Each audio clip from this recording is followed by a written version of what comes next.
guys, it's Coach Allen, and I actually want to talk to you about something really important.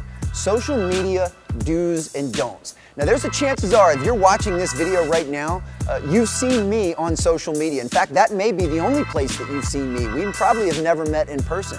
Because in 2016, in this digital age, social media is one of the ways that you basically form relationships, that you make impressions with other people.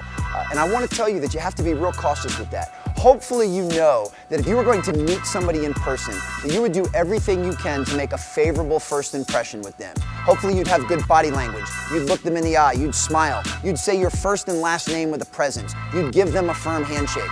Those are the do's of proper etiquette when meeting somebody in person. Well, you need to make sure that you put your best foot forward from a social media standpoint as well. Because you never know when or who somebody is watching you. And in this digital landscape, people are watching you all the time and you have no idea. So the stuff that you post is a direct reflection of who you are, your character, your brand, the team that you represent. And if your goal is to play this game at the highest level possible, whether that's a high school varsity player or a college scholarship player or maybe even a professional player, someone is always going to be watching you. And you need to make sure that you're only putting out the best version of yourself. So you have to be real careful with the language in your post. You have to be real careful of the content of the videos that you post. I know this is going to sound silly, especially for somebody that's 40 years old, but the number one barometer you should look before you post something is, would your mom be okay with you posting this? If you're going to post a picture and it's questionable material, would your mom be okay with what you're going to post? And I know that sounds a little bit silly, but if you run it through that filter every single time and you only post stuff that your own mom would be okay with, that will usually eliminate about 95% of the stuff that could eventually get you in trouble.